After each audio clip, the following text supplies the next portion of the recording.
Welcome to the Slop Farm. Enjoy the video. You already have Android Studio and an SDK. Now act. First, make sure a TTS engine is installed and enabled in your device or emulator. Once done, open your app project and navigate to res/values/strings, XML to add or verify the speakable text entries. You do this because the error often means no valid string resource exists or the view has no content description.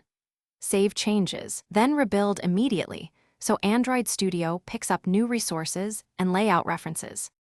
Next, edit your layout XML or code to ensure the UI elements expose speakable text. For image view and controls, add Android, content description equals at string/your text. For text view, confirm Android, text is set or call set text. In code.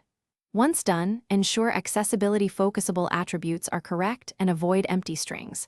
You do this because TTS and TalkBack rely on content description or visible text. Without these, the system reports no speakable text. Rebuild and run on a device with TalkBack to test.